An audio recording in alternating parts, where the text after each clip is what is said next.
आमदार संजय गायकवाडांचा आमदार निवासातील राड्या प्रकरणी 33 तासांहून अधिक काळ लोटला तरी कारवाई नाही. सुप्रिया सुळेंकडून तक्रार दाखल केल्यानंतरही कारवाई न केल्यामुळे सवाल.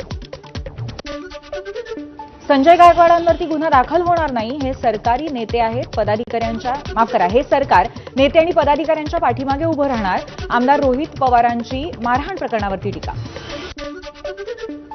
दोषी आढळलं तर कोणत्याही कारवाईला सामोरं जायला तयार. संजय गायकवाडांचं विधान. माझा मार्ग चुकीचा होता, मात्र मराठी माणसासाठी हा मार्ग घ्यावा लागला.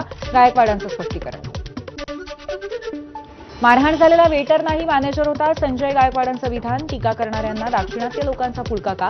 मारकुट्या संजय गायकवाड यांचा अजब दावा. आकाशवाणी आमदार निवासातील कॅन्टीनचा परवाना रद्द. निकृष्ट जेवण दिल्याप्रकरणी अजंता केटरर्सचा परवाना रद्द. आमदार गायकवाडांकडून मारहाण प्रकरणानंतर कारवाई. राज्य मंत्रिमंडळाची आज बैठक. अनेक महत्वपूर्ण विषयांवरती चर्चा होण्याची शक्यता. जनसुरक्षा विधेयक आज विधानसभेमध्ये मांडलं जाईल. जनसुरक्षा विधेयक मांडल्यानंतर विरोधकांनी आक्षेप घेतला होता. महसूल मंत्री बावनकुळेंच्या अध्यक्षतेखाली समिती नेमण्यात आली. अहवालानंतर अखेर आज विधेयक विधानसभेत मांडलं जाईल. डॉक्टरांच्या सल्ल्यानुसार तानाजी सावंत पावसाळी अधिवेशनाच्या अंतिम आठवड्यामध्ये सहभागी होणार. हृदयावरती शस्त्रक्रिया झाल्यानंतर अधिवेशनाला उपस्थित नसल्याची सावंतांच्या कार्यालयाची माहिती. 75ची शाल अंगावर पडते याचा अर्थ थांबावे असा असतो. मोरोपंत पिंगळेंच्या 75ची आठवण सांगत भागवतांचं सुतोवाच. 75 नंतर माणसाने बाजूला होत इतरांना संधी दिली पाहिजे असंही विधान. गोरगरीब विद्यार्थ्यांसाठी असलेली राजे यशवंतराव होळकर योजना भ्रष्टाचाराचं कुरण झाल्याचं उघड. माझा इन्व्हेस्टिगेशनमध्ये धक्कादायक वास्तव समोर. मंत्री अतुल सावेंच्या जिल्ह्यामध्ये मोठा गैरव्यवहार. योजनांच्या नावाखाली सरकार केवळ भ्रष्टाचार करत आहे. सरकारच्या अनेक योजनांमध्ये भ्रष्टाचार आहे. आमदार रोहित पवारांचा आरोप. काही ठिकाणी बनावट बिलं काढून भ्रष्टाचार झाल्याचाही पवारांचा दावा. धाराशिवच्या परंड्यात 4 वर्षांपासून गणित आणि विज्ञानाचे शिक्षकच नाहीत. जिल्हा परिषद प्राथमिक शाळा त्यामुळे बंद. संतप्त पालकांनी शाळा बंद केली. टाळं ठोकलं. शिक्षक नियुक्त होईपर्यंत शाळेला टाळंच राहणार. ग्रामस्थांची मागणी. अंशतः अनुदानित शिक्षकांच्या आंदोलनाला मोठं यश. अधिवेशन संपेपर्यंत 8 महिन्यांचा 20% वाढीव पगार जमा करण्याची सरकारची घोषणा. इथून पुढे ठरलेल्या तारखेला पगार देण्यासही निश्चित. मुंबईच्या आझाद मैदानामध्ये गिरणी कामगारांचं आंदोलन तुर्तास स्थगित. तोडगा काढण्यासाठी आज विधान भवनामध्ये बैठक. शिंदेंच्या शिवसेनेची माहिती. मुंबईत विलेपार्लेमधल्या जैन मंदिरावरची पाडकामाची कारवाई योग्यच. उच्च न्यायालयानंही मोहर लावली. पाडकामानंतरचे ढिगारे उचलण्यास खर्चही ट्रस्टकडनं घेण्याचे निर्देश. धाराशिवमधल्या 621 ग्रामपंचायतीतल्या सरपंच पदाची आज प्रवर्गनिहाय आरक्षण सोडत. 621 ग्रामपंचायतींपैकी 312 ग्रामपंचायतींसाठी महिला सरपंच आरक्षित. गळक्या बसमुळे चक्क छत्री उघडून बसमधनं प्रवास. भंडारा जिल्ह्यातल्या तुमसरमधला प्रकार. तुमसर एसटी आगाराच्या बसचा व्हिडिओ व्हायरल. मुंबईतल्या आझाद मैदानावरती उद्या ख्रिस्ती समाजाचा आक्रोश मोर्चा. आमदार गोपीचंद पडळकर यांनी ख्रिस्ती धर्मगुरूंबाबत आक्षेपार्ह विधानं केली होती. याच्या निषेधार्थ ख्रिस्ती समाज उद्या आंदोलन करणार आहे. ठाण्यामध्ये विविध विकास कामांसाठी मोठ्या प्रमाणावरती झाडांची कत्तल. पर्यावरण दिनानिमित्त उपमुख्यमंत्री हरित ठाणे अभियान राबवलं जाणार आहे. वर्षभरामध्ये 2 लाख वृक्ष लागवडीचा ठाणे पालिकेचा संकल्प आहे. दक्षिण मुंबईतल्या पूर्व आणि पश्चिम विभागाला जोडणारा कर्नाक उड्डाणपूल आजपासून वाहतुकीसाठी खुला. सिंदूर नावानं ओळखला जाणारा नवा पूल वाहतूक कोंडीपासून सुटका होणार. राज्यामध्ये बुधवारी कोरोनाच्या 9 रुग्णांची नोंद झाली आहे. एकाही रुग्णाचा मृत्यू नाही. नव्या रुग्णांमध्ये मुंबईतल्या 7 आणि पिंपरी चिंचवडमधल्या 2 रुग्णांचा समावेश आहे. सांगलीतल्या आटपाडीमध्ये अत्याचारानंतर मुलीची आत्महत्या. 4 आरोपींपैकी 3घांना अटक. 4था आरोपी हॉस्पिटलमध्ये. महिला आयोगानं पोलीस अधीक्षकांकडून मागवला सविस्तर अहवाल. मासिक वारीच्या काळामध्ये शाळेत शिकणाऱ्या मुलींची विवस्त्र तपासणी करण्यात आली. शहापूरच्या एका खासगी शाळेतला धक्कादायक प्रकार आहे. पॉक्सो अंतर्गत मुख्याध्यापिकेला अटक करण्यात आली आहे. 8 जणांवरती कारवाई होणार आहे. कौटुंबिक वादातनं पतीने पत्नीच्या डोक्यामध्ये सिलेंडर घालून हत्या केली. यवतमाळच्या वाघापूर परिसरातली घटना. लोहारा पोलीस ठाण्यामध्ये पतीविरोधात गुन्हा दाखल. 4 चाकी 300 फूट खोल दरीत कोसळली. सडा वाघापूरच्या उलट्या धबधब्याजवळची घटना. या घटनेमध्ये चालक गंभीर जखमी. चालक कराडमधल्या सह्याद्री हॉस्पिटलमध्ये उपचारासाठी दाखल. गोंदिया जिल्ह्यामध्ये धावत्या दुचाकीवरती झाड पडल्याची आणखी एक घटना. धावत्या दुचाकीवरती झाड पडल्यामुळे तरुण गंभीर जखमी. खालापूर तालुक्यातल्या महडजवळ याक एज्युकेशन सेंटरमध्ये भीषण आग. आगीचं नेमकं कारण अस्पष्ट. खोपोली नगरपालिकेची फायर ब्रिगेड घटनास्थळी दाखल. विदर्भात मुसळधार पावसामुळे अनेक ठिकाणी पूर परिस्थिती. जनजीवन विस्कळीत आणि या परिस्थितीला विदर्भामध्ये गेल्या 2 दिवसात 7 जणांचा मृत्यू. गोंदिया जिल्ह्यात मुसळधार पावसामुळे मागच्या 3 दिवसात 3 जणांचा मृत्यू. 7 घरं जमीनदोस्त. 265 घरांचं अंशतः नुकसान. 84 गोठ्यांचंही नुकसान. चंद्रपूर जिल्ह्यामध्ये वैनगंगा नदीच्या पुरामुळे हजारो हेक्टर क्षेत्र प्रभावित. गोसेखुर्दमधील विसर्गामुळे वैनगंगा नदीच्या पाणी पातळीत मोठी वाढ. या पुराचं ड्रोन दृश्य चित्रित केलेलं आपण पाहतो. वर्ध्यात पावसामुळे 93 घरं आणि गोठ्यांची पडझड. यशोदा नदी काठावरती असलेली शेकडो हेक्टर शेती पाण्याखाली. तर बोदरठाणा गावात नाल्याला पूर आला आणि 35 वर्षाच्या नागरिकाचा मृत्यू झाला. मागच्या 3 दिवसातल्या पावसामुळे पिकांना फटका. यवतमाळ जिल्ह्यातल्या 75 ते 80% लागवड झाली होती. मात्र पावसामुळे उरलेली लागवड खोळंबली आहे. नागपूरमध्ये पावसाची विश्रांती. मात्र पावसाचा ऑरेंज अलर्ट कायम. नागपूरसह भंडारा, गोंदिया, गडचिरोली आणि चंद्रपूर या 5 जिल्ह्याला सुद्धा ऑरेंज अलर्ट. नागपुरामध्ये बुधवारी अनेक भागांमध्ये मुसळधार पाऊस. बेलतरोडी परिसरामध्ये अनेक भागांमध्ये अजूनही पाणी साचलंय. अजूनही पाण्याचा निचरा न झाला त्यामुळे शाळेला सुट्टी देण्यात आली आहे.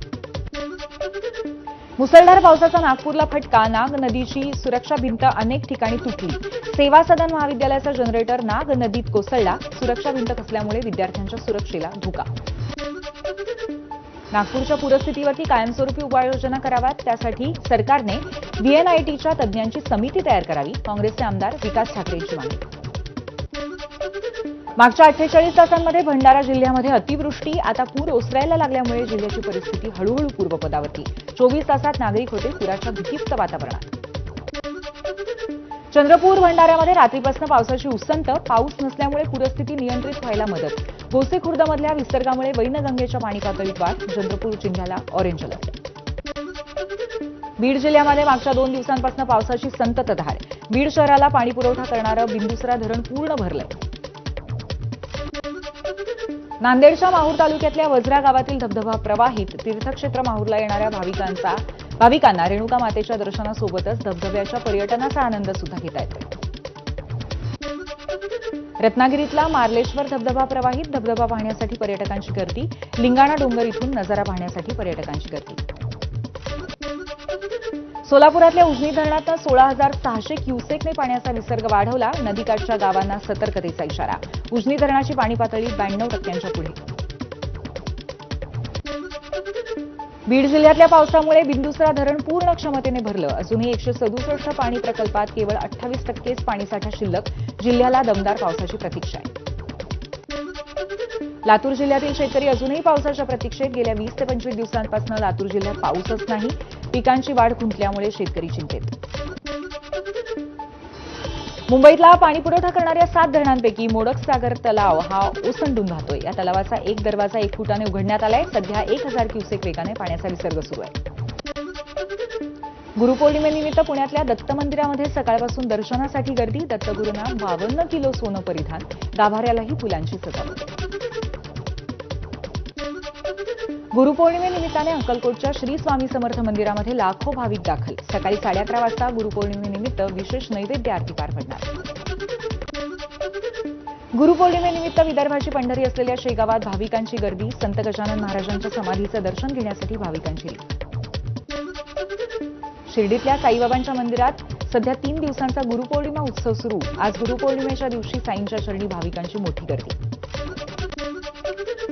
शिर्डीत साईंच्या दर्शनासाठी 3 ते 4 किलोमीटरपर्यंत रांगा. नगर मनमाड महामार्गावरती भाविकांच्या लांबच लांब रांगा. दर्शनासाठी 4 ते 5 तास लागतात. कोल्हापूरच्या नरसोबाच्या वाडीत दत्त मंदिरामध्ये गुरुपौर्णिमेनिमित्त भाविकांची प्रचंड गर्दी. गुरुपौर्णिमेनिमित्त आज मुंबईतल्या दादरमधल्या स्वामी समर्थ मठामध्ये आकर्षक सजावट. भक्तांची मोठी गर्दी.